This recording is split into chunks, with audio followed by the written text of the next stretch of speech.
Yeah. There we go. Awesome. Thank you, Andrew. We are live on YouTube. Yeah, I shared in the chat. Now we are actually going live.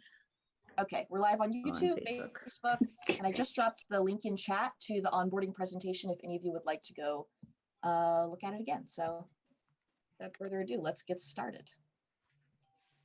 Is it me now? Yes. Yes. Yeah. Hello, everybody. Welcome. I may be a little bit awkward. This is my first time doing this, and that's not to say it'll get any less awkward as I do it more, but you know, I'll use it as an excuse for now. Put my earbuds in. And so today we're just kind of talking about Georgia because I feel like that's what's on everybody's mind. What's the deal with Georgia? I know that I'm in Pennsylvania, in Philadelphia. So I was kind of like, what's the deal with runoffs? Why is this a thing? So I kind of figured we'd talk about that. And then we'd actually talk with some volunteers on the ground there about how we can help out from wherever we are or if we're in Georgia. So just, you know, first we'll have a few of our updates about some upcoming events. We have our board elections coming up. And then we'll get into the discussion around Georgia. And here we are. You know, a lot of you just went through the onboarding, so I'll keep it very brief. We have, you know, we just kind of came out of the grassroots volunteers from Andrew Yang's campaign. We still hold a lot of the same policy beliefs, a lot of the same values, and we're just kind of trying to grow this movement and just become more and more powerful and influential by, like, you know, supporting humanity forward candidates so that they're in office, promoting the policies we want, kind of researching policies on our own, and kind of coming up with initiatives that we think can help push us forward for a reason. Creating state chapters and also just kind of like hanging out and being friends with each other. That's important too. Your voice avatar. You know, there's a lot of ways to get started.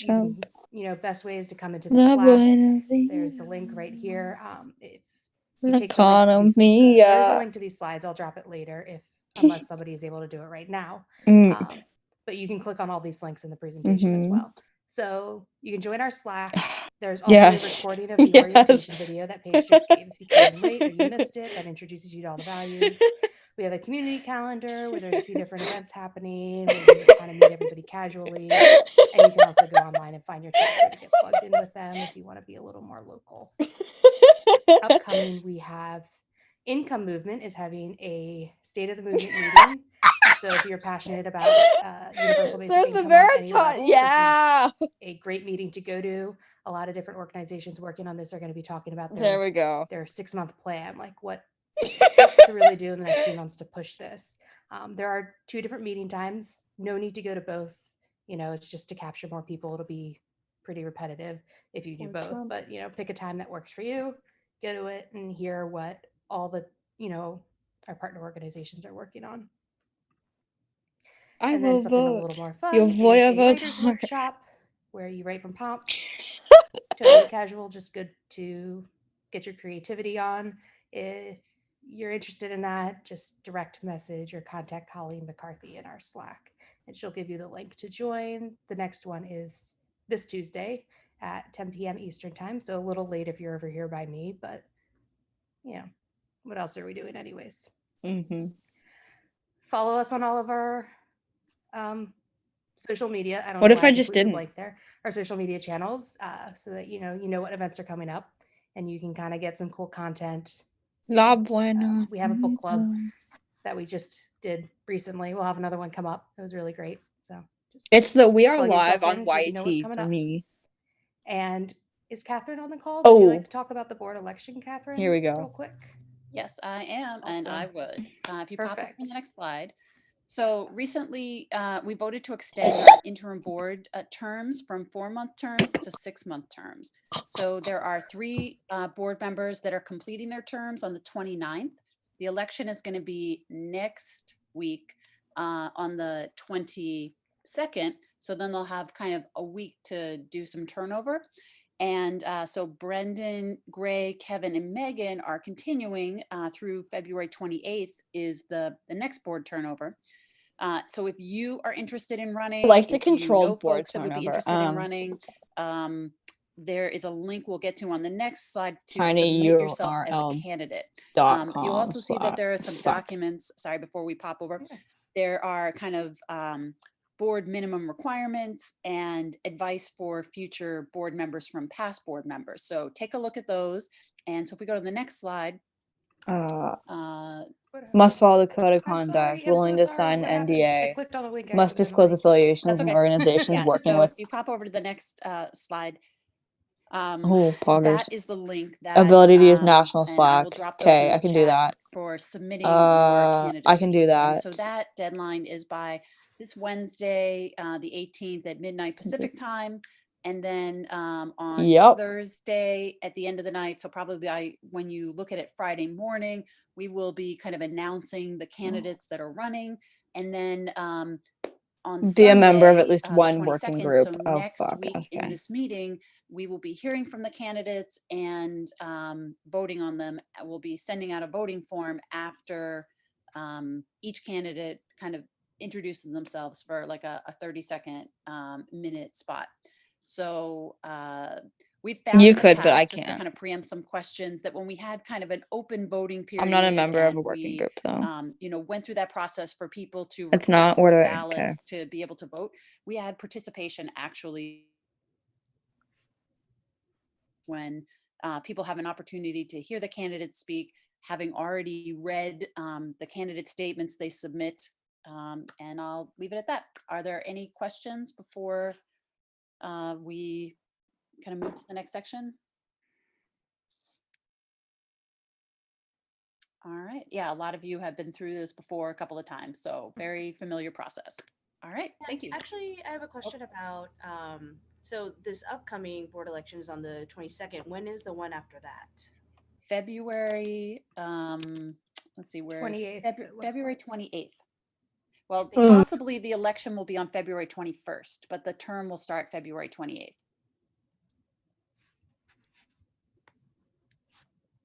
Yeah.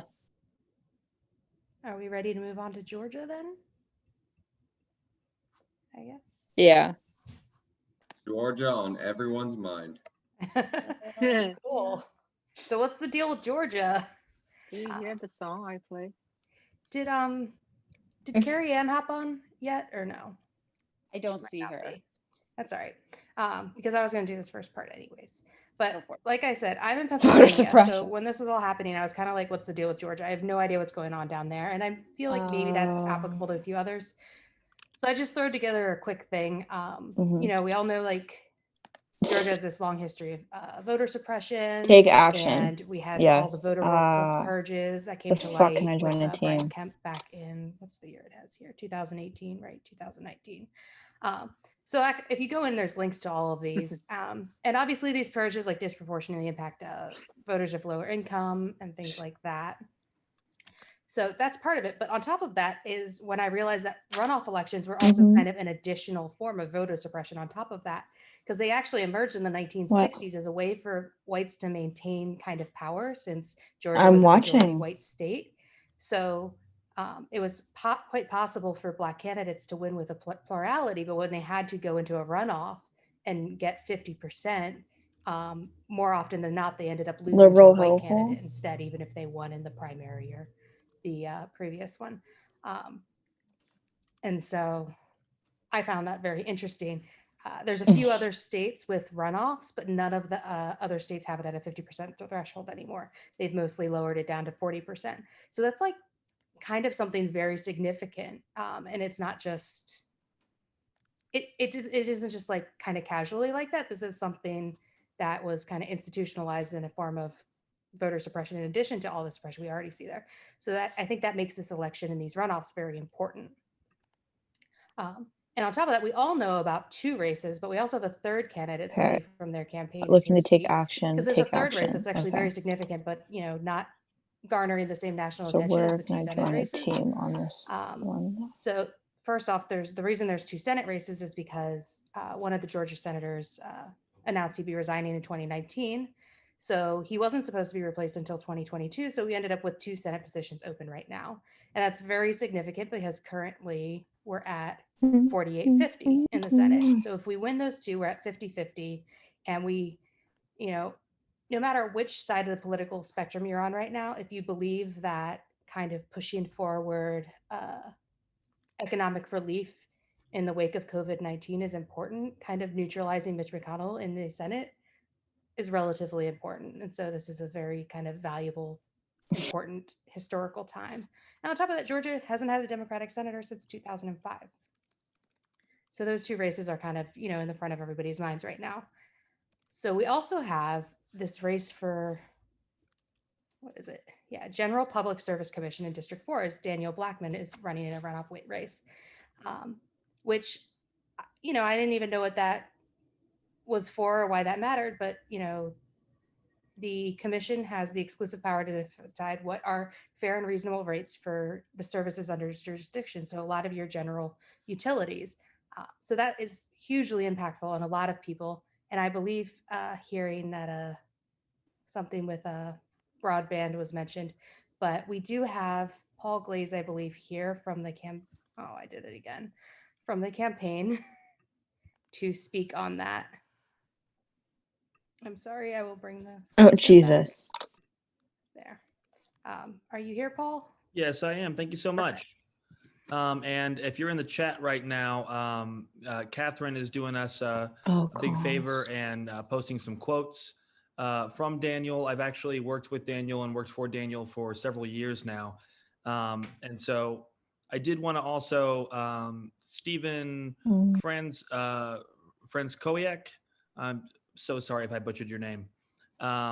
We have to win both of these Senate seats in order to have a tie in the Senate. And if we have a tie in the Senate, then yes, Vice President-elect Kamala Harris can be the tiebreaker vote. It's also worth noting that if Democrats have a majority, or if we are able to get 50-50 plus her, then Senator Bernie Sanders becomes chair of the Budget Committee, which will also give a little bit more leverage to some people. But I'm here today to talk about Daniel. So Daniel is running for Public Service Commission. And this is the kind of one of the main stats that we throw out there of why this commission is important. It's a 5-person commission, and all of the electricity in Georgia goes through a single company, which is Georgia Power. And it is a monopoly. It is a state monopoly. They are pretty much given a blank check to do what they want. Just as a quick example, they wanted to make a nuclear plant called Plant Vogel. And Plant Vogel is, you know who else uses Airtable? I want to say 18 billion over like 10 years or so to build, and it's like 8 years behind, and like 8 or 10 billion over that already with no end in sight. And it's just this massive boondoggle where they keep moving the goalposts. But in Georgia, we actually pay about 18% of our monthly paychecks towards utilities. And nationally, that average is fairly close to 5%. Now, depending on where you are, that changes, obviously. The Public Service Commission specifically regulates electricity, gas, and it can also do rural broadband and internet. And as an example of why that issue is incredibly important, during COVID and during a pandemic, if you don't have high-speed internet, then you have no choice but to send your kid in person to school, because they can't do the homework or have the stream video with their teacher back at home. We have a lot of kids that end up just going to a local McDonald's to sit in the parking lot and use the Wi-Fi to get their work done. So Daniel was the 2016 state political director for Bernie. He is now running again for Public Service Commission. We were barely able to force a runoff against Bubba McDonald. And I wish I could tell you that that is a joke. That is his name. His name is Lauren Bubba McDonald. He's been there for quite a while. Anything Georgia Power wants, he gives them. So the content creation working group is Daniel is also kind of a unique figure in Georgia politics, because much like Yang Gang talks about not left, not right, but forward, Daniel, despite being very progressive, is happy to work with anyone to get things done. So the only reason we have the ability to have solar power in Georgia is because Daniel formed a coalition with civil rights leaders and the Georgia Tea Party to push for solar energy across the state.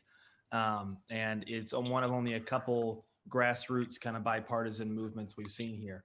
But the important thing about this race, particularly because it's now on January 5th with the Senate races, if someone votes down ballot, they're definitely going to vote up ballot. So supporting Daniel is a way that we can get someone in there who will be the only Democrat in a statewide office on the state level, not counting Senate, for the next 2 years. It's also a way that we can, at the same time, increase turnout for the Senate races. Catherine, yes, the Now Here, this video is incredible. And when I tell you that I don't have to, Daniel's someone that knows these issues inside and out. I don't got to coach him on an issue. There's nothing like that. You ask Daniel any county in this state and he can tell you what the local issues are because he's been driving around the state and talking to people for that long. So we are here and we would very much appreciate your support. If you didn't see, Andrew Yang actually retweeted our donation link earlier today, and we're hoping to work more with him. And yeah, no, it's pretty bad here in Georgia. There's you'll find uranium in the well waters. There's a town called Juliet, Georgia, where the mercury and lead rates in the water are actually higher than Flint, Michigan. And no one cares because it's Georgia, right?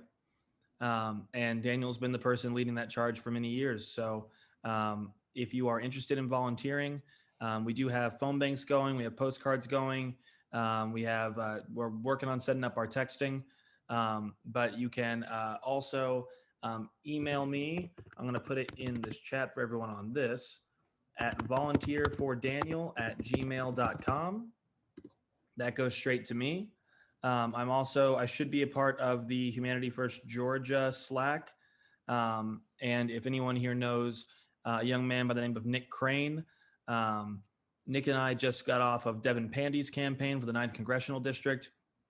And we actually did give UBI a shout out on WSB TV on the big debate that we had before the general election. Devin was a supporter of that. And he's a big fan and an ally as well.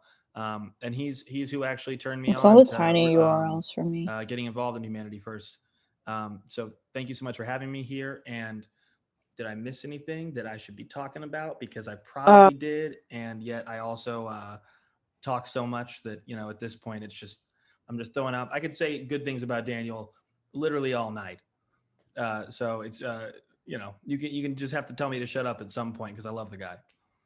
Looks like we do have a question, Catherine. So I saw that Daniel ran against this incumbent before, and what are the reasons you feel like the race will come out differently this time? Well, so a couple of reasons.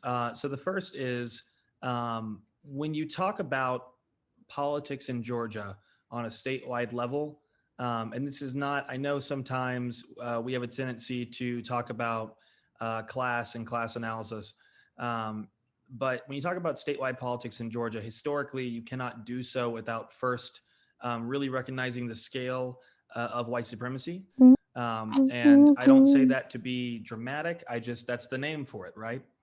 And so when a law like a runoff law is set up that is done in the 1960s to benefit a certain group of people, then you have to call that what it is. So in 2014, Daniel ran for this position because he genuinely cares about it. He was one of 63 people that were invited to Vatican City to hear the Pope's encyclical on climate change, which if you haven't read, it's a banger, please do. But that being said, we didn't have the infrastructure then that we have now through Stacey Abrams. Stacey Abrams had a 10-year plan, and she has worked tirelessly to register people to vote, to make sure that we were focusing our energies on communities that we had not been before. And also on top of that, Daniel's been a believer in that as well. And Daniel goes around the state. So I'm from North Georgia, and in the North Georgia mountains, there are a lot of candidates and a lot of county chairs that got into politics because Daniel went up there and inspired them to do so. So now we're in a position where Daniel has friends and allies and family all around this state. We also have the benefit of Fair Fight Action, of New Georgia Project, Working Families Party is big down here. They're going hard in the paint. And so back then, there were almost a third of Georgia voters were not registered. And today, the number of unregistered Black voters is down to 2%. It's pretty incredible. So the sheer number has changed. Also, there's a huge influx of people moving here as they get priced out of cities like San Francisco, Los Angeles, New York. So there's a lot of factors there. Also, he's just better. And like, look at that smile. You know, you put that in front of people long enough, and we're going to win some people. Complete joke. He would hate that I said that. But that is absolutely the case. Antonio, what you got? Yeah, I was going to add a few things to it out of Atlanta. So 800,000 people were registered in the state of Georgia, but it was partly because of Brian Kemp and Donald Trump. I know a lot of people don't want to look back, but in 2016, when Brian Kemp was the Secretary of State, he initiated something that has only been initiated in Colorado. And you don't want to, as a red state, if you ever compare yourself to Colorado, you're going to be blue as well. And so what they did was they have automatic voter registration. Yep, that is one of the great things he did. That's how that 800,000 people were registered. Actually, we register about 12,000 people per week. So when you think about voter suppression and it being on Black folk in Atlanta and on Black folk in Georgia and white supremacy, when they put in automatic voter registration by mistake, they registered every Black person in Georgia. And what I mean by that is if you get a license or an ID, you're now registered to vote. And so everybody, 50 years ago, if you initiate that law, it's the perfect voter suppression law in the world. But now every Black person in the state of Georgia has at least a driver license or a identification card, which is why that 2%. So Georgia's, I said that to say Georgia's a turnout state right now. And because it's a turnout state, it's not about like trying to convince a person to vote for the Democrat. We all gonna vote for the Democrat, and the census is wrong. So I definitely think Daniel could win because the census has Black folk at not the majority in Georgia, but I was talking to somebody about the census and me growing up. I grew up in a house with 22 people, and when we did the census, there were only 4 people. That was my entire life, and every house in Atlanta, the multifamily homes are like that. And I was in Chatham County, Savannah today, same. And so it's all about the turnout. So I definitely am with Daniel Blackman on this fully, and I think he, by default, if we get folks coming out, he should win. But once again, Georgia is a turnout state. And that really is the name of the game here. And then to add to that, the only other big thing is that right around 2016, I can't put like a year on it, is when the first, right between 2014 and 2016 is when the DACA kids really started coming of age. Jesus. And so Georgia had this incredible influx of amazing organizers and new voters who now are adults established out here doing work for everybody. And so between those two things, and then a lot of investment into making sure we get down to the into middle Georgia, which historically does get overlooked a lot. I'm originally from Louisville, Georgia, Jefferson County, and like, you know, not a lot of people go down there. And once we change that and we give people the reason to vote, then this is a blue state. Not only that, no one comes to Atlanta either. I'm an organizer. I organize. Georgia may have flipped, but it sure as hell isn't a blue state. In other places, and if you're sending people out of Georgia, the person who's talking, I think his name is Antonio, said that Georgia's a blue state. To be a part of this call, and I'm with Daniel fully. And I actually have an office that you all can come by as well if you ever want to do a campaign kickoff or anything. I have an office in the middle of the city of Atlanta, in which I have a bunch of kids that come by, and we knocked on 90,000 doors in the general election, and we talked to our goal was to talk to Black folk that didn't vote in 2016. 60,000 of the 90,000 that we talked to actually voted for the first time. So if we're open for Daniel to stop by. That's amazing. So if you'll do me a favor and just email that to me at that email address in there. And we don't have field offices yet, but we're setting them up. But please do just email that. We'll get you situated. And then, as I said, we're friends with people all around the state. So there are places you can go. Hey, Paul, did you get my message? Oh, I'm sorry. Give me 1 second. Yes, absolutely. And actually, the other thing, since you're over there in that region, is we have a DA race there, Deborah Gonzalez. Yeah. And if we can get her in, then I'll feel a lot better over there too. Yeah, I'm actually based in Tucker, but I want to go into Walton and Barrow and those places to get a hold of, because those are the red counties between Blue Athens and Blue Metro. And I think we can come together and really reach those 3 counties and actually get people to support those people, to support Blackman and to support Ossoff and Warnock. I think we can definitely form quite an alliance. Absolutely. So yeah, if you would email me as well, we actually do have people over in Oconee and Walton, and I can get you set up. Can you reshare your email address? Oh, you know what? I might have done it privately to Megan just because I'm dumb. And I can't see anything, so I have no idea. So yeah, it was great meeting you at the Income March, Paul. Oh yes, no, I do remember because we were at the Atlanta Income March. Yeah, I made that speech. Volunteer for Daniel at gmail.com. And again, there's only one candidate that has proven that they can get conservative votes, and that is Daniel Blackman. So we don't want to limit ourselves to anybody. We don't have a domain. We got to get turnout out for the Senate races, and that's incredibly important. But we're not about leaving anybody behind because lack of internet access or having to pay exorbitant fees. There was actually a kid down in Southwest Georgia that took their own life because it was just like they were going to shut off his bills unless he could come up with his utilities, unless he come up with $400, and he came up with that. But then they added a late fee of $100, and then they said, "Oh no, we're not going to do it." But then they showed up and he paid the $100, and they turned it off anyways. And there's just not a whole lot of relief for people. So we're just trying to get an advocate in there that can hold the line until we can take that commission.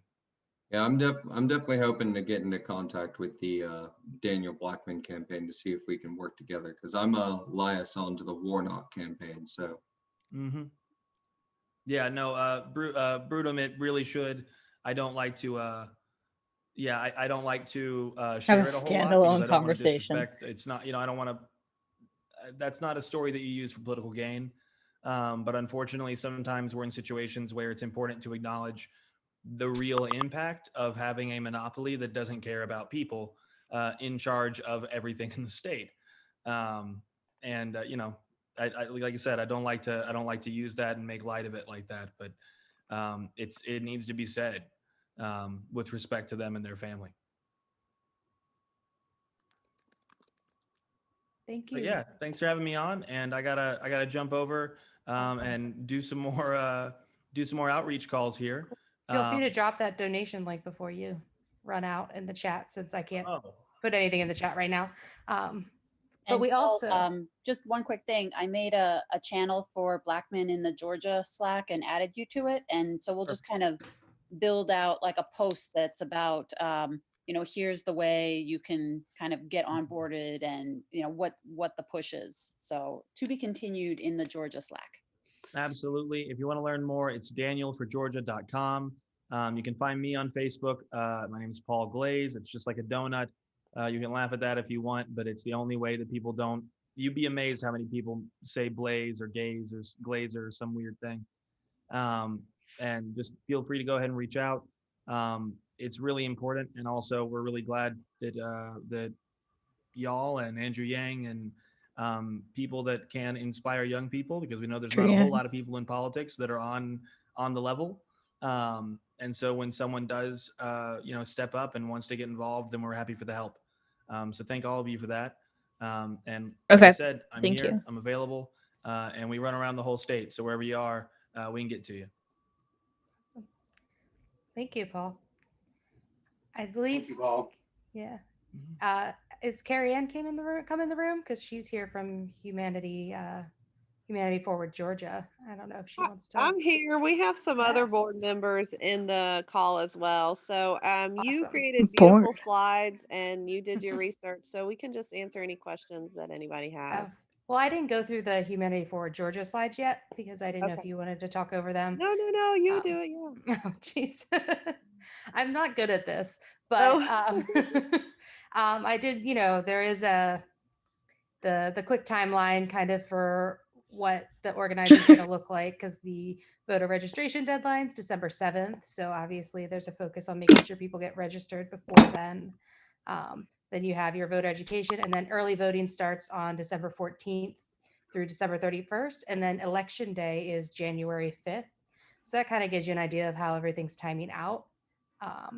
Here are just your 4 main kind of links to get involved. Up top, you've got Humanity Forward Georgia, and Carrie Ann's at the bottom, so she can elaborate on everything here.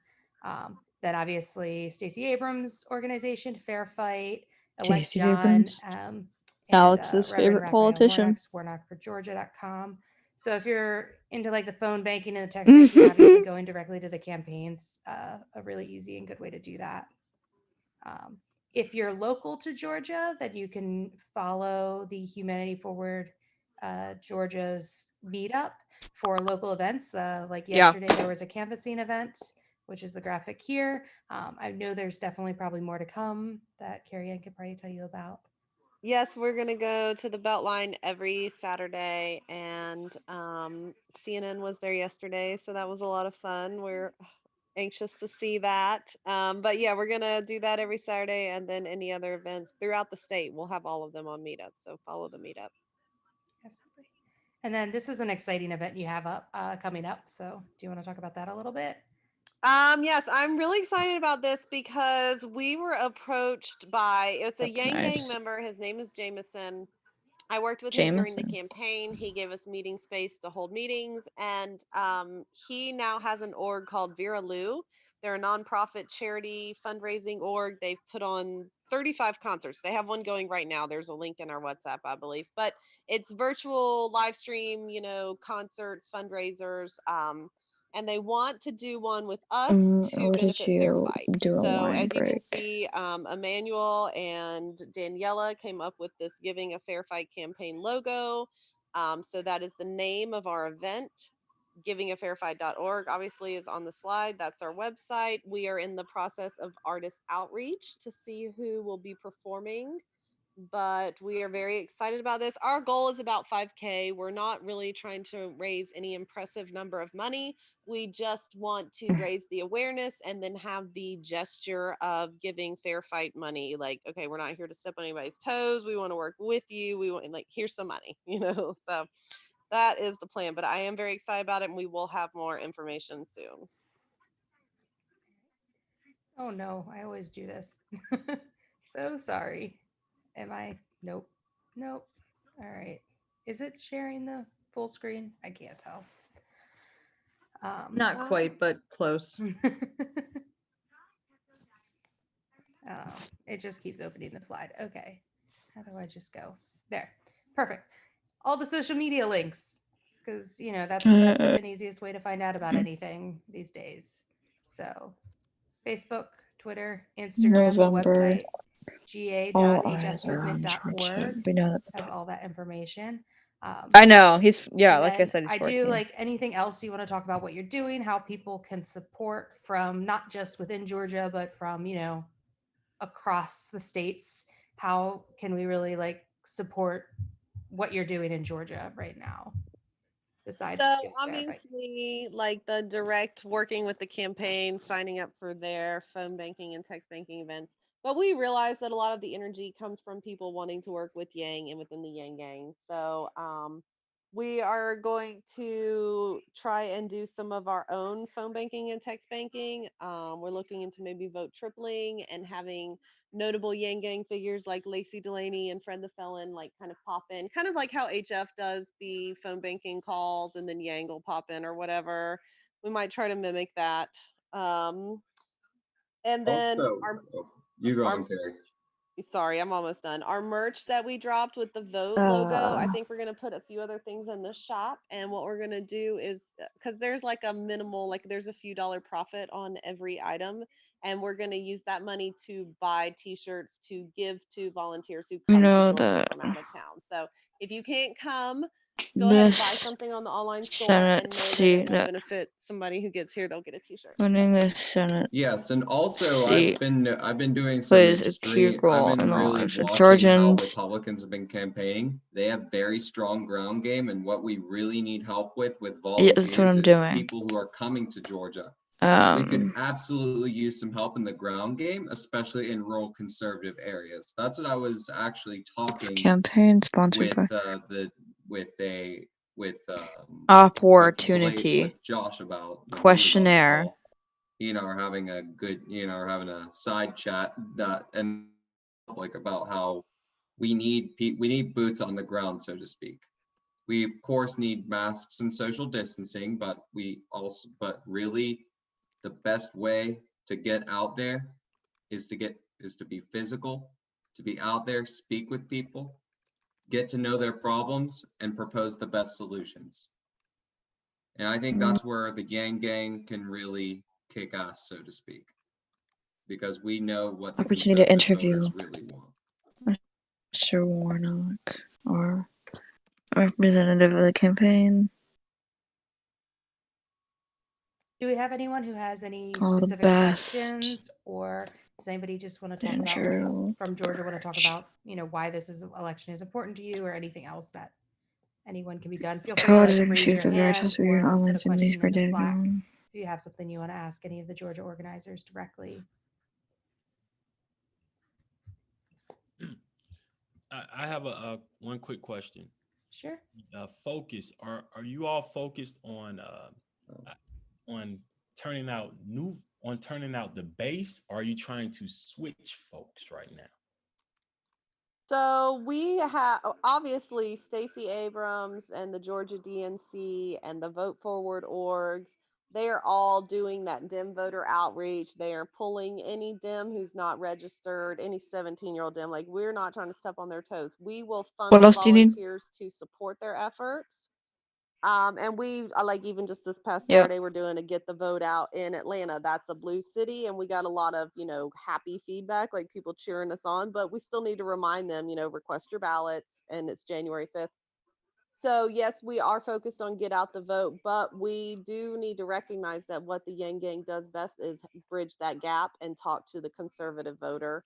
And so I am afraid that Democrats are going to make the same mistake that they always make, which is just throw money at a candidate like Amy McGrath and Jamie Harrison and think that that's going to win them over. And we can't do that. We have to talk to these conservative voters. So it's a yes and operation. We will be doing all of the things. We have enough volunteers now because of the national interest. So all of the above.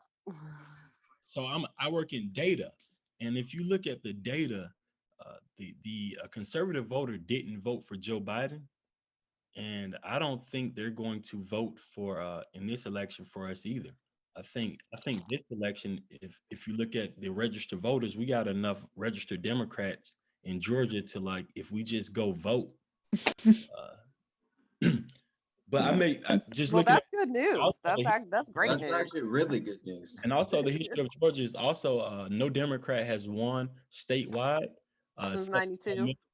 But Zell Miller is not a Democrat, really, right? He was a Dixiecrat. And so Yeah. Zell Miller, before, also same thing, until that year, until Bush, we never had a Republican as a governor of Georgia. So just the thing about we're dealing with. So I just think your time would be better spent focused on currently registered Democrats, particularly in Atlanta, Chatham County, in Albany, and Clayton County, because if we just get those folks to go vote, because the 27% drop off that we've seen in every runoff election here in Georgia is going to happen again, unless we actually convince the people that already voted to go vote again. Can I jump in? Yep. Hi, I'm also with HF Georgia, and Oh my I fucking agree God. with you. I think we are doing a lot to just basically try and keep the energy up. Seeing that we got the presidential to go blue. That evidence is there that we could have the Senate go blue, and it's all going to come down to turnout. That's my personal opinion. Yeah. Within our group, we have a lot of different interests in working on different things. Okay. Like, and one of our long-term projects is bridging the gap with conservatives and with libertarians. So I think that's a passion project for a lot of us as well, and fits into our larger goals. But I think we definitely agree with you. And I love the emphasis on data. I'm so glad we're meeting you too, by the way. Unless some of us already know you. I'm very interview thrilled to be meeting you. This is very exciting. Yes, I'm also very awesome. It's also very nice to meet you too, Antonio. I mean, what city are you based in? I'm based in Atlanta. Well, so I have an organization, Organized to Mobilize. Someone stopped by my office and invited me to the meeting tonight. Oh, it was Lamont. Yep. How awesome. Yes. Lamont is definitely one of our best. So I will definitely say, like, I hope to meet you in person. We definitely got to work together in the future. We have a lot we can learn. Jesus Christ. You, I think. Oh, absolutely. Rachel, we want to set up a meeting with him and with Paul to like just have a whole conversation about how to effectively spend our resources. Yeah. So, yes. Is it possible I could join in on that meeting too? Everybody in the Georgia Humanity Forward can be invited to that meeting because we all have to spend our time effectively. Yeah, because I mean, my idea is an idea, and I think the data that's been provided definitely like makes me really think. Yeah, but yeah, hopefully you can point us in the right direction because we have all this national attention right now. We have volunteers coming from out of state. With your experience, maybe you can point us in the right direction. I have a question. When I joined all the national attention, when I joined Canvas in Iowa week, and also New Hampshire, they had a software. What is it called? On their phone, on our phone, there's a software. Minivan. Minivan, like an app that told you where to do door-to-door canvassing. So do we have minivan also in Georgia? That's one question. And also, I would like to know, like, what is the most effective way? Like after, we knock on so many it's the sirens in the background for me. In, XYZ weeks, in past Andrew Yang times, I just don't know the statistically, all these knocking on doors is effective. Is a hidden gem in the enthusiasm. Other methods. And then because right now it's just COVID, that concerns me a little bit.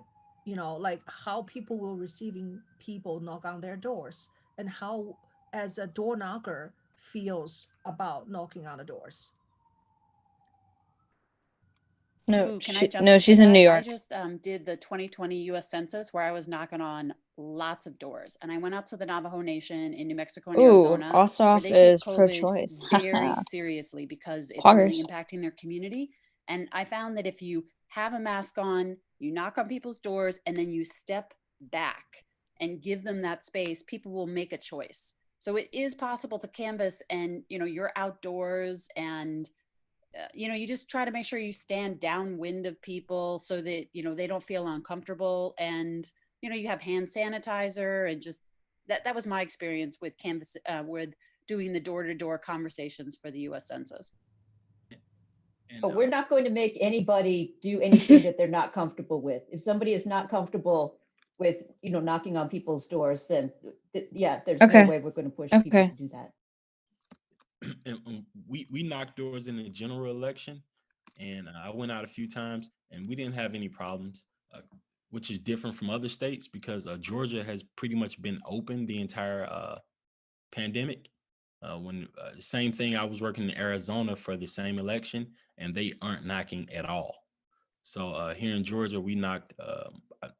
If you look at and we do have minivan here in Georgia. My group, we use minivan, and it's ran by the Georgia Democratic Party. I think Josh, a guy named Josh, runs it right now.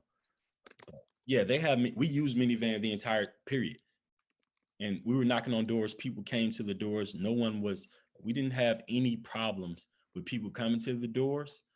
because probably because Georgia hasn't been closed the entire time, pretty much. Catherine asked in the chat to you, Antonio, what are the 1 to 2 pitches you make to Dem voters to get them to commit and show up to vote? So so she's in Massachusetts. Yeah. We talked to, because it was get out the vote efforts. Like right now, we're only like, we didn't waste our time talking to any and I'm speaking data wise, right? Because you don't want to wait. If you get a canvasser to actually go out and knock doors, you want to give them the best list possible. You want them to talk to folks that are going to be friendlies. And so what we were telling them was to just go vote. We already had, we looked at 2016, the list that I received. We looked at 2016. We went to Democrats who were already registered because of the state already. The state has the automatic registration, and we requested that they just go vote. We were just reminding them that the election was now. And I think people are going to be very surprised when they come to Georgia and they see how easy it is, how easily people agree with you that the Democrat is the person that we want. But it's all about getting them to actually go out and vote. These are what we call lazy Ds, lazy Democrats, and particularly in poor, and where we are in poor communities. And it's just about reminding them to go out and vote. So the pitch was all about go vote. We actually even shortened the pitch. We had a longer script at first, and we noticed everybody was friendly. And like you can, with the minivan app, you can send people to only friendly doors. You would only want to go to friendlies, right? Because we just want to convince people to vote. Yep, I had stickers, I had merchandise. I signed so my organization had a contract with we contracted with someone that contracted through somebody that contracted through New Georgia Project. So it's going to say New Georgia Project hit those doors, but really it was my group of folks. So would you say our efforts right now through the December 7th voter registration deadline, should we focus on helping organizations get new registrations, or should we focus on canvassing people that had already gotten themselves registered because they're more likely to show up than people who aren't even registered yet? Yeah, because once again, if you heard the 2%, only 2% of Black people in the entire state that are voting age are not registered, that lets you know that a person in Georgia who wants to be registered is already registered, because all you have to do is have a license or an ID. So everybody with a license or an ID is registered to vote. And if you think about it, right, just Brian Kemp, man, this guy, our governor, Brian Kemp, this is how smart he is, right? The worst mistake he ever made in his life, because he registered, I credit him with registering 12,000 people per week for the past 7 years. But when he did it, maybe he did not know that Black and brown people lose their license all the time. And so, because you would think about the census, you would try to compare all of it. I'm just trying to compare the numbers for all of them with the census, voter registration, and with who all went to vote. In Savannah, Chatham County is the county I've been looking at the most, because Chatham County has the most room for growth, and it's a blue county, and Warnock is actually from there. And his father was a pastor there. It's a church town. Everybody goes to church. The census has them only gaining 1,000 new people, but they had 200,000 new voter registrations. And so that just doesn't match up, and which lets me know it's a turnouts, just I'm rambling here now, y'all. So y'all got to stop me, but it's more about turnout. Yeah, I'll definitely say, like, that's definitely true about the license suspensions. I know, because I work customer service and car insurance right now, and I get those calls all the time. Like, my license was suspended. So, I mean, that's definitely true, especially in that area. He made such a mistake, right? This is what disenfranchised did. If you're a felon, you can vote in Georgia, right? But typically a felon would never register to vote because they don't know the rules. Like typically they don't know, I might be wrong. tell me wrong, probation and parole, they don't typically know the rules between probation and parole. Like the average felon just doesn't understand the voting rules between the two, because it's set up to not make you understand the voting rules of it, right? And so now, if you go get your license, if you're eligible to vote, you're now eligible, you're now registered. So that person that, like my father, for example, my father's probably a 10-time felon, right? When he gets his license, he gets out of jail next month. When he gets his license, he's gonna be I'm gonna go to my uncle. My uncle's a felon who's registered to vote, because I looked him up. But he didn't even know he was registered to vote. He told me he couldn't vote, but he has a driver's license. And when he went to get his driver's license, because he's now eligible, he's no longer falls under that whatever protocol he was falling under. He's registered to vote. So Brian Kemp has even registered the felons for us.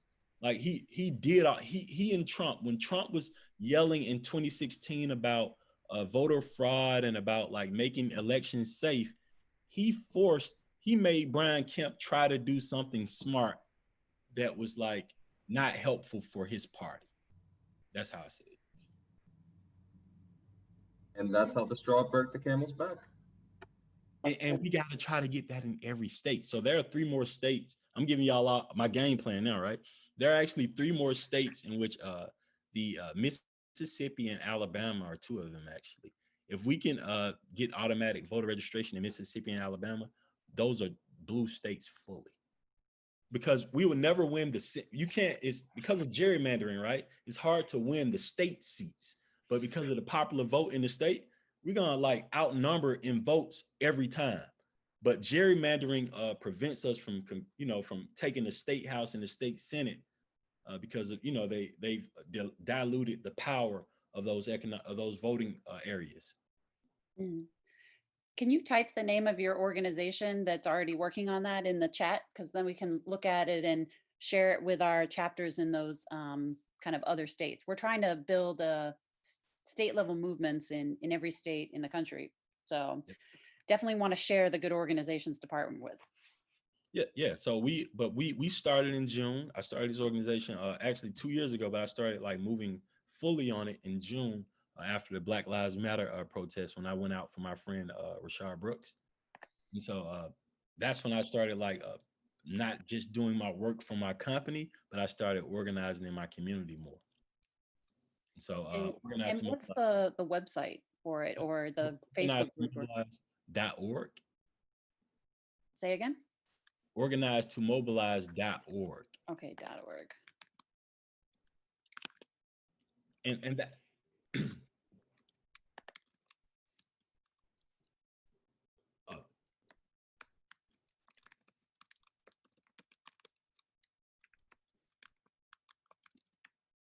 but we're stepping into the electoral area, like most of any organization that came out in that time period, because you were probably a 501c3, and this is a C4 territory or a business territory. And so a lot of the stuff on the website would be focused around Black Lives Matter and around inequality issue that I'm championing with land grant HBCUs and with land grant flagship schools. So the website focuses around that stuff and around my young mobilizers who I've been getting ready.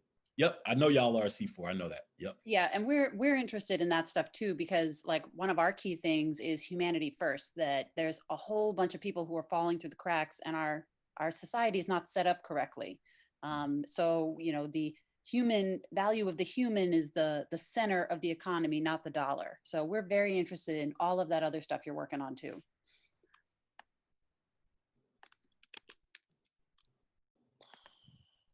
And Blue Tom, you can quote me, go hard, man. We're gonna have some fun. I think that the world is about to change because Georgia is now back blue. And we say back blue because we voted for we just didn't vote for we just voted for Bush.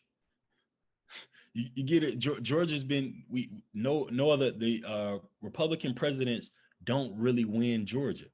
The past 12 years they have, but before that they didn't. Like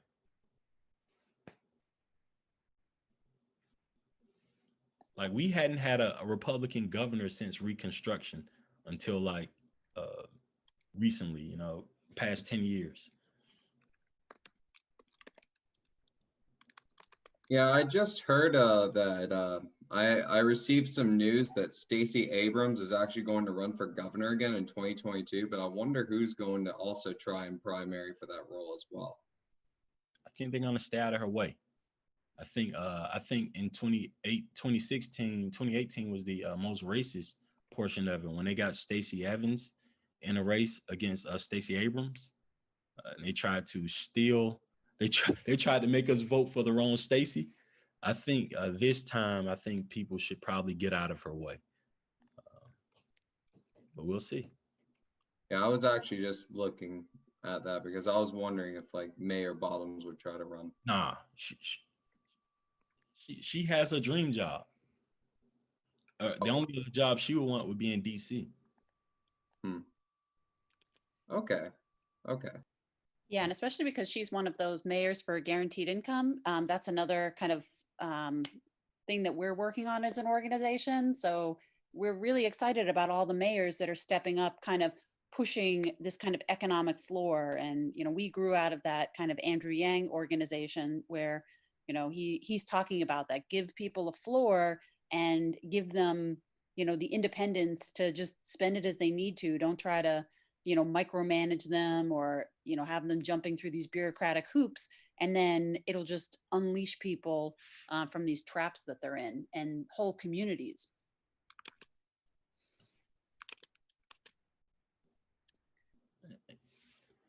And I agree with you fully, Catherine. If you can see how good people felt when they were getting that extra $600 a week, you know, it was a good time. I mean, not a good time. It was like at least people they were able to buy the supplies that they needed for the quarantine. Because at first, if you think about it, with the unemployment rate going to where it went to and where it is at right now, people can't afford what they're charging for, even at that time period, for mask. You know, we couldn't afford what they were charging for the stuff that, like with the, what do you call them, hand sanitizer wipes. The wipes went up $5. It was a real supply and demand type world, you know. So yeah, and we're getting ready kind of after this push, or simultaneously with this push, our movement is getting ready to pressure Congress to do direct cash relief to people, because just because there's some vaccine on the horizon does not handle the economic tidal wave that has just run over people, plus all of the people who were already run over by the economy. So we're getting organized to really pressure our Congress. And that's part of why we're really dug into flipping Georgia blue, because then there's even a pathway for them to do that. But that's one of our key things afterwards, like direct cash relief for everyone for 6 to 12 months. You know, something like $1,200 a month for all adults, no means testing, nothing. Because so many businesses, like, I mean, there's so many businesses where people are the only employee of their business, and, you know, they're not some, you know, they don't have some fancy relationship with a bank to get that, you know, that bailout money. And so many businesses have just wrapped up and closed. So people need that help, even though, you know, there's this magic idea of, oh, you know, maybe there's a vaccine, you know, that's not the end of it. So definitely would be excited if you're interested in working on that after we get these Senate races accomplished. You got me full time. I want to partner up. In my mind, we're gonna partner up on a lot of things. I'm fully with everything y'all are doing. I'm happy to be on this call. I heard y'all talking about Slack, talking about minivan. This is a real organizer's call, and I'm just happy to be a part of it. And I'm happy it's not my job, right? I'm happy it's something we all want to be up at 9 o'clock on a Sunday night talking about. Yep. And now my fiance doesn't have to hear me talk about this stuff all the time. I get to talk to y'all. So. Yes. Yeah. My boyfriend's the same way. He's like, you know, I basically had to twist his arm to make him register to vote. And he only did it because it was really causing a disruption. But he's one of those 2% that's like, the purpose is. I mean, he knows what the purpose is, but he just doesn't think it makes a difference. So it did this time. if you look in Georgia right now, I think even in the conversations, if we knock as we knock on doors, we have to remind folks that their vote did count this time. Yeah. Like, I don't know if it ever counted before, but this time it counted. And I think we can even do like we're looking at doing a poll to see how many votes Joe Biden won by per precinct, because I think it may be less than 2 votes per precinct. Nice. But, that's a good way to talk about it when we're already at the doors. Nice. Have you run across this organization called Income Movement? I have not, no. Okay, they are one of our really super great, well-organized partners. And they're having these meetings where one of the things I love about them is they plan things out like 6 months in advance. And they are having their kind of quarterly meetings. So if you happen to be available either Tuesday night or Saturday at those times, it's well worth it. It's them, Economic Security Project, Fund for Humanity, Mayors for Guaranteed Income. They're all kind of like making their plan for how to kind of, make these kind of economic floor issues happen. And I've been very impressed with them. They're very organized and not wasting time. So if you are interested in that, I would say hop on, and they would be great partners. I just signed up for I just registered for the next meeting. Yes.